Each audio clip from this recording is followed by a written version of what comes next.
Տեսանյութերի այս շարքը ներկայացնում է լաբորատոր սարքավորումներ ու նյութեր և դրանց կիրառմամբ լաբորատոր աշխատանքներ թվային գիրագիտություն և համակարգչային գիտություն, ֆիզիկա, քիմիա, աշխարհագրություն, կենսաբանություն առարկաներից։ Աշխատանքն իրականացվել է Համաշխարհային բանկի կրթության բարելավման ծրագրի լրացուցիչ ֆինանսավորում վարկային ծրագրի շրջանակներում, Կրթության, գիտության, մշակույթի և սպորտի նախարարության կրթական ծրագրերի կենտրոնի պատվերով, զանգահրատարակչության և Բարսարդ ընկերության հետ համագործակցությամբ։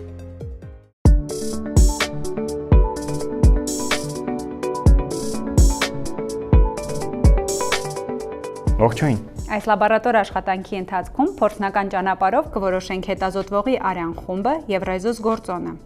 Արյան խմբերի դասակարգումը հիմնված է էրիթրոցիտների մակերեսին առկա սպիտակուցներով, հակածիններով։ Տարբերում ենք արյան 4 խմբեր։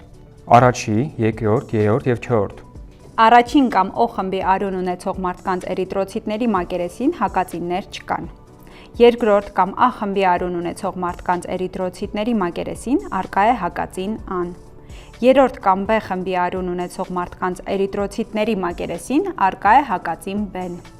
Չորրորդ կամ AB խմբի արյուն ունեցող մարդկանց էրիթրոցիտների մակերեսին առկա է և հակածին Ան, և հակածին B-ն։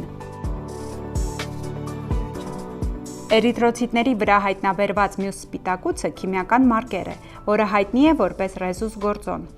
Այն մարդիկ, որոնց կարմիր բջիջների վրա այս սպիտակուցը առկա է, կոչվում են ռեզուս դրական, իսկ ովքեր չունեն այս սպիտակուցը՝ ռեզուս բացասական։ Ռեզուս դրականի դեպքում էրիթրոցիտների մակերեսին առկա է հակածին D-ն։ Ռեզուս բացասականի դեպքում էրիթրոցիտների մակերեսին հակածին D-ն առկա չէ։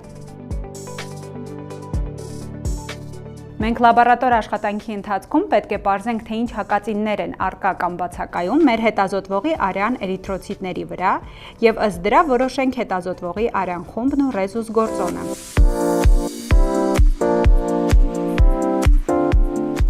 Մատից արյուն վերցնելիս պահպանել հիգիենա և կենսանվտանգության կանոնները։ Հետազոտվողը պետք է լինի նստած, իսկ ձեռքը հենված կայուն մակերեսի վրա։ Մատից արյուն վերցնելուց առաջ մաշկը մշակել սպիրտով խոնավացված բամբակով։ Մածակիչի ասեղը բացել միայն անմիջապես օգտագործելուց առաջ, պահպանելով ստերիլությունը։ Օգտագործել միանգամյա ստերիլ մածակիչ։ Առաջին արյան կաթիլը հեռացնել բամբակով, հետո միայն մոտեցնել պիպետը։ Պիպետի ծայրը չպետք է դիպչի մաշկին, որպեսզի արյան նմուշը չաղտոտվի և ագլյուտինացիայի արդյունքը լինի ճշգրիտ։ Օգտագործված մածակիչը տեղադրել սուր բժշկական թափոնների համար նախատեսված փակվող կոնտեյների մեջ։ Օգտագործված բամբակը և ձեռնոցները տեղադրել կարմիր կամ դեղին վարակելի կենսաբանական թափոնների համար նախատեսված պոլիէթիլենային տոպրակի կամ կոնտեյների մեջ։ Յուրաքանչյուր շիճուկի համար օգտագործել առանձին խառնող ձողիկ։ Աշխատանքից հետո ձեռքերը լվանալ օճառով։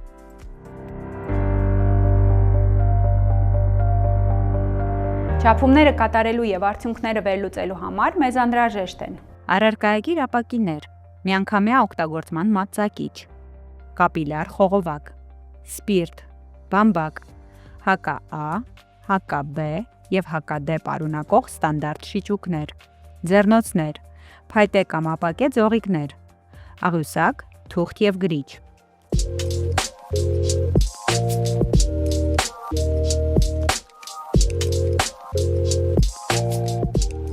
Հագնում ենք ձեռնոցներ։ 3 առարկայագիր ապակիների վրա հերթականությամբ կաթեցնենք հակա-A, հակա-B, հակա-D շիճուկների մեկական կաթիլ։ Հետագայում դրանք չխառնելու համար առարկայագիր ապակիների վրա նշումներ անենք։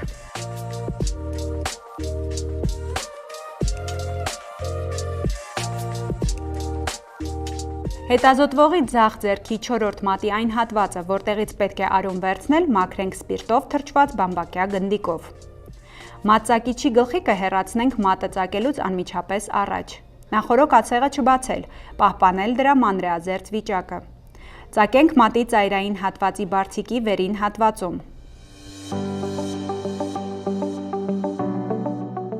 Մատը ծակելուց հետո բամբակով հեռացնենք արյան առաջին կաթիլը։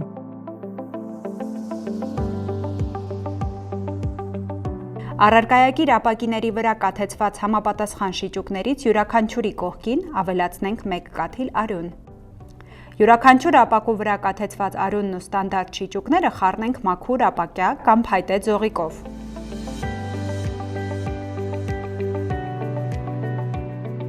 Յուրաքանչյուր շիճուկի համար օգտագործում ենք առանձին խառնիչ։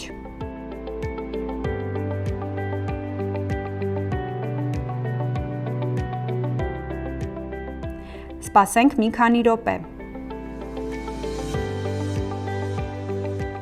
Հետևենք առնթում ագլյուտինացիայի երևույթների առաջացմանը, որի դեպքում լուծույթում առաջանում են անձնեն աչքով տեսանելի կարմիր փաթիլներ։ Եթե ագլյուտինացիան տեղի չունենում, ապա լուծույթը մնում է համասեռ։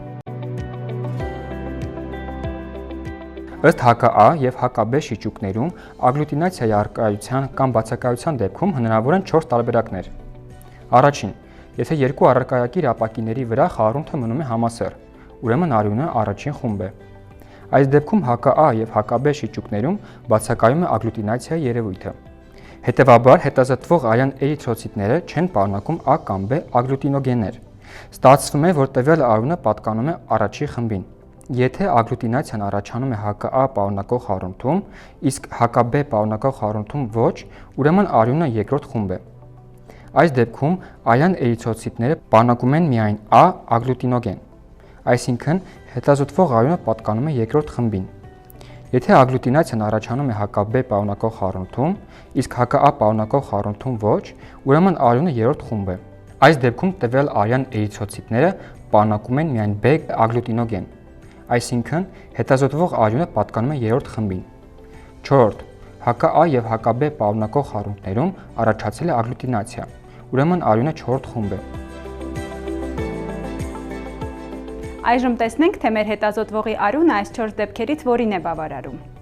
Ահա մեր հետազոտվողի արյան էրիթրոցիտների վրա առկա եւ բացակայող A, B, D հակածինների սխեմատիկ պատկերը։ Ուրեմն հետազոտվողի արյունը պատկանում է առաջին խմբին։ Այժմ դիտարկենք ռեզուս գործոնը։ Եթե ագլյուտինացիա է առաջանում ՀԿԴ պարունակող խառնուրդում, ապա հետազոտվող արյան էրիթրոցիտները պարունակում են D ագլյուտինոգեն։ Ռեզուս գործոն, տվյալ արյունը կհամարվի ռեզուս դրական։ Եթե ՀԿԴ պարունակող խառնուրդում ագլյուտինացիան բացակայում է, ուրեմն տվյալ արյան էրիթրոցիտներում D ագլյուտինոգենը բացակայում է։ Տվյալ արյունը ռեզուս բացասական է։ Այժմ տեսնենք, թե մեր հետազոտվողի մոտ արյան ինչ ռեզուս գործոն է։ Ինչպես տեսնում եք, առաջացել է ագլյուտինացիա ՀԿԴ պարունակող խառնուրդում։ Հետևաբար, ռեզուս գործոնը դրական է։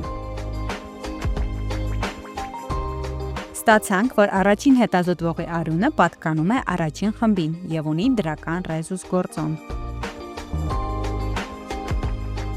Փորձը կրկնենք մեկ այլ հետազոտվողի համար և նույն ձևով որոշենք նրա արյան խումբն ու ռեզուս գործոնը։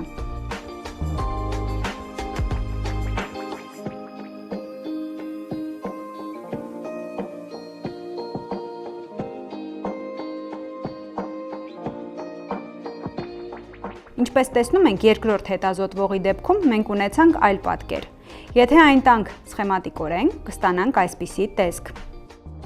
Փաստորեն երկրորդ հետազոտվողի մոտ ՀԿԱ և ՀԿԲ շիճուկներում բացակայում է ագլյուտինացիայի երևույթը։ Հետևաբար, հետազոտվող արյան էրիթրոցիտները չեն պարունակում A կամ B ագլյուտինոգեններ։ Ստացվում է, որ տվյալ արյունը պատկանում է առաջին խմբին։ Իսկ ռեզուս գործոնը բացասական է, քանի որ ՀԿԴ պարունակող խառնուրդում ագլյուտինացիան բացակայում է։ Այժմ, քանի որ փորձն ավարտեցինք, բոլոր պարագաները, որոնք կարիք ունեն, ախտահանենք և տեղավորենք նախատեսված պահարաններում։ Ձեռքերը լվանում ենք օճառով և հոսող ջրով։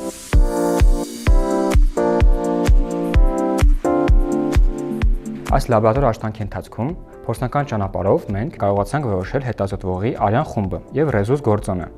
Պարզեցինք, որ մարդկանց արյան խմբերը կարող են համընկնել, կարող են լինել տարբեր։ Այդպես նաև ռեզուս գործոնը կարող են համընկնել կամ տարբերվել։ Շնորհակալություն, կհանդիպենք հաջորդ տեսանյութում։